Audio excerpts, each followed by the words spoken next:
예, 여러분 반갑습니다. 어반입니다. 오늘은요, 구독자 사연을 이야기하려고 하는데, 사실 여성시대 이야기를 하려고 했거든요. 지금 여성시대 엿이 어딘지 알지 난리 났단 말이야. 그래서 그 다음 정책이 변해가지고, 옛날에는 익명 게시판 쓰면 그런 뭔가 다 익명으로 표시가 돼가지고 사람들이 누가 썼는지 몰랐는데, 지금은 작성자가 이제 변해가지고 하루아침에 소급 적용이 된 거야. 그 숱하게 많았던 익명 게시글에 이게 작성자가 표시가 돼가지고 그 탓에 숱하게 많았던 그런 주작의 흔적과 혐오의 흔적과 바이럴의 흔적과 이런 것들이 적나라하게 지금 다 뽀록이 나면서, 이런 것들이 지금 다 퍼져나가면서 전 커뮤니티에서 조리돌림을 당하고 있는, 사실 뭐 조리돌림이라고 하기보다는 자승자박에 가깝지. 여성시대는 그동안에 좀 이제 토악질 나오는 행동을 많이 했잖아. 그래서 이젠 더 이상 더 떨어질 이미지도 없지만서도, 근데 내가 이 이야기를 숟가락을 얹으려고 하니까, 야, 나 걔네들 댓글 하나 봤는데 무섭더라고. 이제 진짜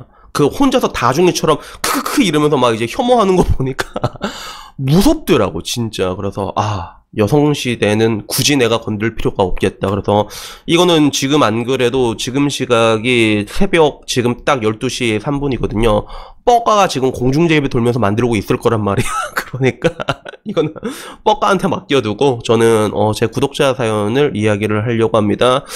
오늘 구독자 사연은요, 7급 공무원 사연인데, 희한하게 저는 7급 공무원이랑 아다리가 많이 되는 것 같아요. 옛날에 나보고, 어바나, 형은 니 따위가 범접할 수도 없는 7급 공무원이란다 이래갖고, 저를 존나 능욕했던 사람들이 있는데, 희한하게 이게 보면 이제 7급 공무원 나한테 개알이 좀 많이 들더라고.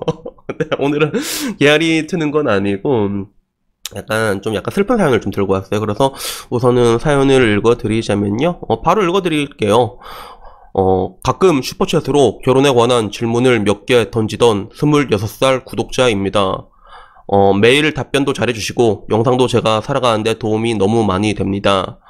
제 사연에 대해서 읽어주시기 전에 감사드리고 싶어서 자그마한 기프티콘 보내드립니다 라고 얘기하면서 그걸 보내줬어요. 스타벅스 커피랑요, 그 케이크 조그만 거 요거 보내주셨더라고요. 그래서 제가 안 그래도 내일 하체하는 날이거든. 그래서 하체 치고 나면 당 떨어지니까 커피 한 잔 마시고 케이크 제가 일단 맛있게 잘 먹겠습니다. 그리고 다시 사연을 시작하자면 이겁니다.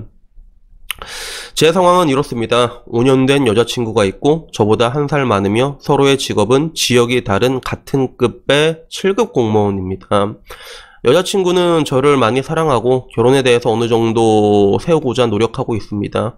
여자친구는 부모님의 돈과 청약으로 집 하나는 이미 해놨고, 문제는 저는 부유하지 못한 가정에서 자라 가진 게 하나도 없습니다.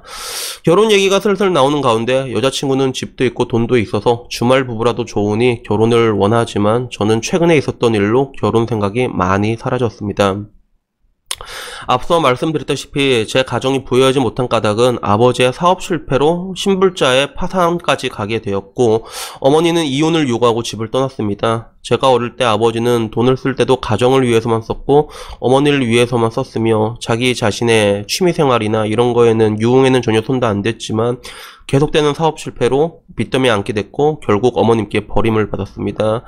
제가 깊은 얘기는 하지 않았지만 여자친구와 결혼 얘기를 하면서 혹시나 하는 마음에 물어본 적이 있습니다. 만약 내가 어떠한 일로 인해 돈을 잃고 밑바닥부터 시작해야 한다며 평생 같이 있어줄 거냐. 물론 도박이나 유흥을 제외하고 가정을 위해서 열심히 살다가 그렇게 돼도 같이 있어줄 거냐 물어봤는데, 그때 저를 너무나 사랑했던 여자친구는 당연히 너랑 같이 있지 자기야 라고 말을 할 줄 알았습니다. 근데 문제는 이제 그렇게 얘기를 하질 않은 거야. 대답을 모르겠다라고 대답을 한 거예요. 사실 모르겠다는 대답은 그 상황 속에서 떠날 거라는 말과 다름이 없는 거 아니냐라고 다시 질문을 했음에도 불구하고 크게 부정하지 않았고, 자기는 그런 일이 일어나지 않을 것 같다고 대수롭지 않게 잘 모르겠다 하며 그냥 계속 말을 넘겼습니다. 저는 그날 이후로 여자는 다 똑같은 마음을 가지고 있구나 하는 생각을 하면서 아직도 하루하루 제가 생각해왔던 사랑과 결혼에 대한 회의감을 느끼게 됩니다. 어반형, 결혼은 원래 이렇게 조건이 많이 달리는 건가요? 평소에도 엄청 저를 사랑하고 좋아하고 결혼하자며 얘기하던 여자친구도 결혼 생활은 무조건 행복하고 부유해야만 한다고 합니다. 자기는 그렇지 않은 결혼은 하고 싶지 않다고 하는데 저는 생각이 다릅니다. 물론 시작할 때 준비가 되어 있어야지만 나중 가면 어떻게 될지 모르는 상황에서 평생을 함께할 사람이라면 저는 상대방이 어떤 상황이든 끝까지 함께해야 한다는 생각인데, 생각보다 여자들이 매우 현실적이라는 생각에 요즘 우울감에 빠져 살고 있습니다. 그렇게 순수하고 착하다고 생각했던 제 여자친구도 결국 돈이었다는 생각에 제 신념이 박살이 난 것 같습니다.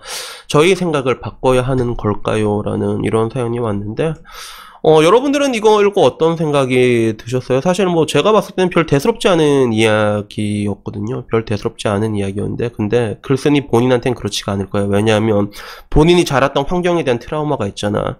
아버지를 되게 좋아하는 것 같아. 아버지가 열심히 하셨던 것 같고. 근데 아버지가 결국에는 이제 이게 실패하니까 사업에 엄마가 버리고 떠났잖아. 그러니까 어머니에 대한 트라우마도 남아있는 거야. 그 두 개가 공존하는 상황에서 자기가 정말로 사랑하는 여자친구가 똑같이 이제 그렇게 될 것 같다는 그런 생각에서 존나 시기에 현타가 온 것 같은데, 우선은 제가 얘기하고 싶은 내용은 좀 심플해요. 뭐냐면 일단은 26살에 5년 연애했고, 되게 길게 연애했지, 그치? 5년 연애하면 되게 좋겠다. 난 5년까지 연애한 적이 없었거든. 난 제일 길게 연애한 게 3년이었는데, 근데 이게 5년 연애하고 지금 7급 공무원 뽑으면 되게 좋단 말이야. 되게 좋단 말이야, 사실. 엄청 좋지. 26살 또 7급 붙었으면 머리도 좋을 거 아니야. 근데 이게 좀 현실적으로 좀 힘든 부분들이 많이 보이는 거는 뭐냐면, 지금 5년을 만났으면 대학교 때 만난 거 아니에요. 그죠? 대학교 때 만났으면 기본적으로 같은 학교였을 확률이 높고, 같은 학교가 아니더라도 뭐 매칭이 돼도 급이 비슷한 대학교끼리 만나지게 돼 있잖아, 보통 대학교 때는. 그지? 그러면 왁구도 거의 비슷하게 만날 확률이 크단 말이야.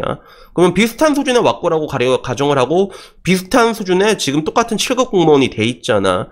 근데 여자는 집을 가지고 있어. 집도 있고 집이 부유하단 말이야. 여자가 27에 이 정도 조건이잖아요. 그러면 선택할 수 있는 옵션이 너무 많아요, 진짜. 그게 문제예요, 지금. 그래서 좀 뭐라고 얘기를 해야 될까? 제가 항상 여자한테 사랑에 빠진 여자의 사랑은 무한대라고 얘기를 하잖아요, 그게. 근데 정말로 여자가 뭐 이렇게 사랑을 한다면, 지금 이게 질문자님도 그 상황을 진짜 전부 다 이제 다이다이 까면서 얘기한 건 아니잖아. 그래서 일단 얘기를 해보는 게 우선이야. 얘기를 했을 때 별일 없이 넘어갈 수도 있어. 그게 왜 그렇냐 하면, 보통 이제 여자 가지고 재고 장사하는 집안도 집이 잘 사는 집안보다는 못 사는 집안이 보통 그래요. 그게 못 사는 집은 딸 가지고 진짜 장사 많이 하거든. 근데 오히려 잘 사는 집안은 사람 됨됨이만 보는 경우도 있어. 실제로 남자들도 그러잖아요. 남자들도 그냥 여자 착하면 별거 없어도 며느리 그냥 어리고 착하면 그냥 데리고 온단 말이야. 다 해준단 말이야. 그리고 나라도 만약에 내 딸이 어떤 남자 좋아하는데 사랑하는데, 근데 뭐 남자가 댐댐이가 괜찮아. 5년이면 또 이미 가족들도 한 번씩 봤을 확률도 크잖아. 그지? 그러면 야, 그래, 그냥 같이 살아라. 5년 연애했는데 별 제기를 하지 않을 것 같아. 그게 별 문제 제기하지 않을 것 같거든. 그래서 그 박찬호 장인도 그러잖아. 우리 찬호가 돈은 못 벌지만 사람은 나이스하다고 그렇게 얘기하잖아. 그래서 그런 식으로 별일 없이 끝날 수도 있어요. 실제로 얘기를 했을 때 그런 결과가 나올 수도 있는데, 근데 현실적으로 봤을 때, 지금 당장 상황만 놓고 봤을 때 여자가 선택할 수 있는 옵션이 너무 많아요, 진짜.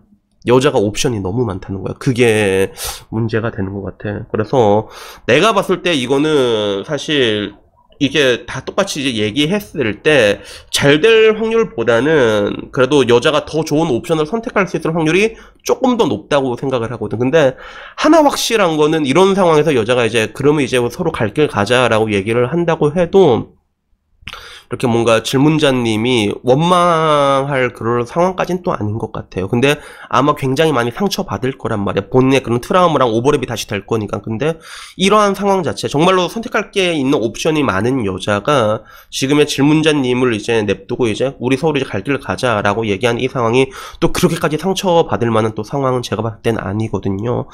그래서 물론 여기에 대한 해답은 결국 이제 맞다이 치고 나면 답이 나오겠지만, 근데 아무쪼록 제가 얘기하고 싶은 거는 이 결과가 잘 되지 않더라도 그렇게 크게 상처받지 않으셨으면 좋겠습니다. 그래서 나중에 시간 지나서, 사실 지금 봐도 26살에 7급 공무원이면 이미 앞으로 남아있는 인생이라고 내가 봤을 때 나름 차근차근 대로란 말이야. 우울할 시간도 없고 나머지 인생 충분히 즐기면서 살 수 있거든요. 그러니까 그렇게 살다 보면 그러면 또 이제 또 좋은 사람 만날 수 있단 말이야. 그래서 여기에 대한 결과는 진짜 몰라, 내가 봤을 땐. 근데 이걸 반대 50대 50까지는 아니고 내가 봤을 때는 한 이게 한 70대 30? 한 이 정도? 요 정도? 요렇게 될 것 같아. 근데 그 상황이 너무 안 좋더라도, 너무 안 좋게 결과가 나오더라도요, 어쩔 수 없는 것이 분노하지 말라고 하잖아. 너무 상심받지 마시고요, 너무 상처받지 말고, 그래도 상처받았겠지만, 그리고 나중에 시간 지나더라도 제가 항상 말한 것처럼 정말 그냥 다시 또 이제 새로운 사랑 하시길 바랍니다. 한 번도 상처받지 않은 것처럼. 그래서 여튼간에 뭐 이게 일이, 제가 뭐 드릴 수 있는 말은 잘 됐으면 좋겠다라는 말밖에 없는데, 아무쪼록 지금 상황이 좀 좋아 보이진 않지만, 근데 이게 정말로 이게 그렇게 크게 노여하고 상처받을 만한 상황도 아니라는 거에 대해 가지고 마지막으로 거듭 말씀드리고 싶었습니다. 그래서 여튼간에 뭐 오늘 이야기는요, 여기까지고요. 다음에는요, 조금 더 좋은 이야기로 찾아뵙도록 하겠습니다. 이상입니다. 감사합니다.